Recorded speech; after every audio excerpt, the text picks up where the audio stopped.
बिस्मिल्लाहिर्रहमानिर्रहीम। अस्सलाम वालेकुम फ्रेंड्स, उम्मीद करती हूँ आप सब खैरियत से होंगे। जर्नी टुवर्ड्स इंडिया में बस आखिरी हमारा दिल्ली चल रहा है कि हम मुंबई से फ़्लाइट लेकर और उसमें हम सारे के सारे सो गए थे और जब आँख खुली तो हम दिल्ली पहुँच चुके थे। और दिल्ली पहुँच के हमने सबसे पहले होटल लिया, वहाँ पे हमने नाश्ता किया, अपना रूम्स हमें अलॉट किए गए, हमने सामान अपना रखा और एज़ यूजुअल हम भागे रिपोर्टिंग के लिए। और रिपोर्टिंग के लिए हम साइकिल रिक्शा से गए थे, तो एक ये सबसे के लिए नया एक्सपीरियंस था। और सब दो की टोलियों में हर किसी ने, 2 लोगों ने एक साइकिल रिक्शा करवाया था, तो मैं और उबैद एक साइकिल रिक्शा में थे। अच्छा, यहाँ पे रिपोर्टिंग के लिए ना हमें इनकी नासिक वालों की तरह बहुत ज़्यादा इज़्ज़त दी गई, ना हमें मुंबई की तरह बहुत ज़्यादा जलील किया गया।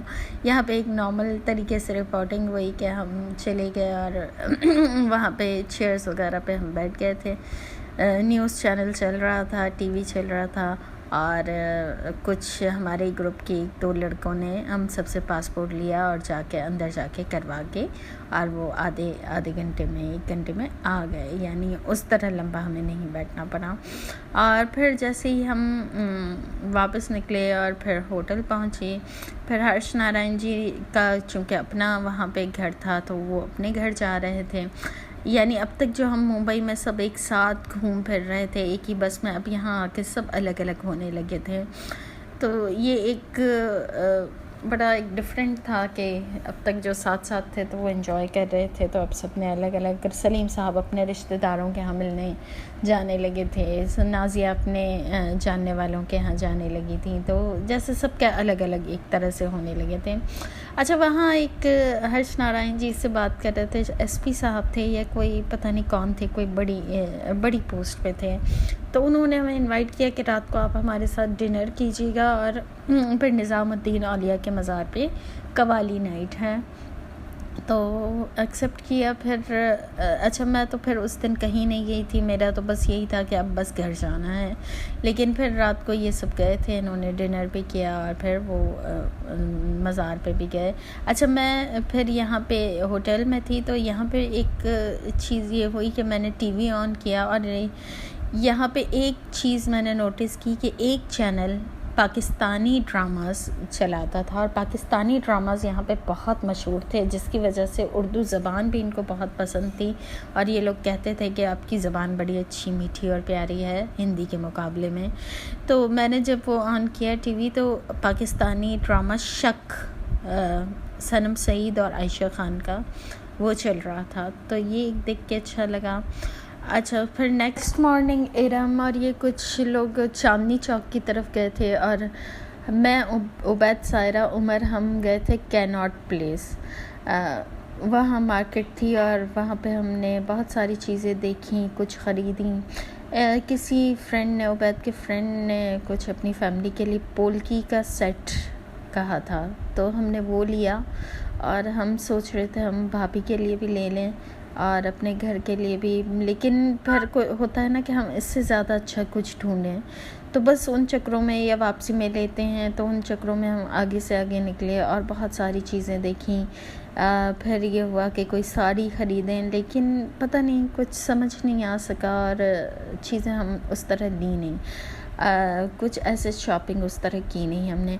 अच्छा, दिल्ली में एक और चीज़ थी कि वहाँ पे ट्रैफिक को कंट्रोल करने के लिए इन्होंने रूल्स कुछ शुरू किए थे और कुछ इस चीज़ को ये अप्लाई करके देखना चाह रहे थे कि ये चीज़ किस हद तक कामयाब होती है कि एक दिन इवन नंबर्स की गाड़ियाँ जो है वो रोड पे आएंगी और वो चलाई जाएंगी और नेक्स्ट डे जो है वो ऑड नंबर की गाड़ियाँ रोड पे होंगी और वो चलाई जाएंगी, यानी इवन नंबर वाले पब्लिक ट्रांसपोर्ट से सफ़र करेंगे। तो इस तरह से चीज़ें थी और कुछ एक आध इन्होंने बस सर्विस शुरू की हुई थी, ट्रेन सर्विस, तो वहाँ पे भी हम गए, काफ़ी देर स्टेशन पे खड़े रहे, लेकिन पता नहीं क्या हुआ था कि वो फिर उसमें हम सफ़र कर ना सके। अच्छा, वहाँ KFC था, KFC में आलू का बर्गर था, तो वो एक बड़ा मज़े का हमने एंजॉय किया। ये सब चीज़ें मार्केट को। अच्छा, मार्केट में एक और चीज़ बड़े मज़े की हुई थी कि जब हम पोल्की का सेट ख़रीद रहे थे तो 2 छोटे छोटे बच्चे इस तरह के थे, मांगने वाले टाइप, और वो आके बड़े मज़े से कहते हैं बच्चे, भैया चाय पिला दो। अब वो उबैद ने उनको दोनों को 10-10 रुपए दिए। अच्छा, उबैद ने कहा कितने के? कहते हैं 10 रुपए के। उबैद ने दे दिए कि आप पी लो। नहीं भैया पैसे नहीं चाहिए, चाय चाहिए। तो उबैद ने कहा ले लो भाई, सामने ही तो चाय वाला है, बहुत सर्दी भी थी। तो कहते नहीं पैसे तुम दे दो भैया, हमें बस चाय दिला दो। तो यानी उबैद पर गया, उसने दुकानदार को पैसे दिए और कहा इनको चाय दे दो। तो ये एक बड़े मज़े का सीन था कि पैसे उन्होंने हाथ में बिलाकर लिए ही नहीं उन दो बच्चों ने, और वो ठंड में बस उनको चाय पीना थी। तो वो एक बहुत फ़नी सा था। अच्छा, शाम को जब हम वापस आए तो बस थोड़ा थके थके से थे। कुछ लोगों ने फिर इसके बाद थिएटर देखने जाना था, लेकिन हमारा इरादा नहीं था, तो हमारा यहीं होटल में रहने का इरादा था। तो मैं और उबैद बैठे थे तो एरम आ गई और आके फिर बातें करने लगी। तो कहती मुझे जवाद से बात करनी है। वो अपने बता रही थी कि ये लोग चांदनी चौक में क्या क्या देख के आए। तो उबैद ने कहा आप ऊपर ना जाएं, जवाद का कम रूम 3rd फ्लोर पे था, आप यहीं से कॉल करना है। अब जैसे ही उसने कॉल की तो उसको पता नहीं क्या मस्ती सूझी कि उसने कहा कि मैं जवाद के लिए पाकिस्तान से कॉल है, पाकिस्तान। अब इतने में उबैद ने मुझे कहा बाजी आप ले लें फ़ोन को और जवाद से कहें कि मैं एम्बेसी से बात कर रही हूँ। अब मैंने फ़ोन ले लिया और मैंने कहा कि मैं एम्बेसी से मिस किरण बात कर रही हूँ और जवाद से बात करनी है। अब जवाद ने कहा जी मैं हूँ। मैंने कहा आपका वीज़ा कितने दिन का है? तो जवाद कहता है कि 20 दिन का। मैंने कहा आपका वीज़ा ख़त्म हो चुका है, आप क्यों अब तक यहाँ पे बैठे हुए हैं? और जवाद कह रहा है नहीं मेरा तो अभी है 5 दिन और। मैंने कहा जी नहीं, आप बस अब जाएं यहाँ से, इसलिए कि आप इलीगल हैं, अब आपका 15 दिन का वीज़ा है। अब आगे से जो है मुझे समझना है क्या करूँ। उबैद ने कहा फ़ोन बंद कर दो, बस उसको परेशान करने के लिए यही काफ़ी था। फ़ोन बंद कर दिया हम लोगों ने। अच्छा, इरम जो है वो फ़ौरन उठ के भागी कि मैं देखूं जवाद की हालत क्या हो रही है। वो उसको तो और मस्ती मिली हुई थी। अच्छा, उसके साथ गसनफर भी था उस रूम में। इरम ऊपर पहुंची तो वो जवाद अपना पासपोर्ट ढूंढ रहा और पासपोर्ट निकाल के इरम को भी दिखा रहा, देखो देखो इरम 5 दिन का मज़ीद वीज़ा बाकी। इरम कह रही है हाँ तो क्या हुआ? तो कहता है मुझे एम्बेसी से कॉल आई है कि आपका वीज़ा, आप इलीगल है, मैं क्या करूँ? अरे वो परेशान, पैनिक ना। और फिर उसको एकदम से ख्याल आया, उसने कहा सब्र करो, मैं हर्ष नारायण जी को कॉल करता हूँ कि ये मेरे साथ हुआ क्या है। अब इस बात पे इरम परेशान हुई कि हर्ष नारायण जी तक अगर बात पहुँची तो ये तो हमारा छोटा सा मजाक का बतंगड़ बन जाएगा। तो उसने जवाद को बता दिया कि शी वॉज कोरतुलैन। और वो इतने में फिर मैं और उबैद भी पहुँच गए ऊपर के। हमने कहा हम भी देखिए क्या हाल हुआ है।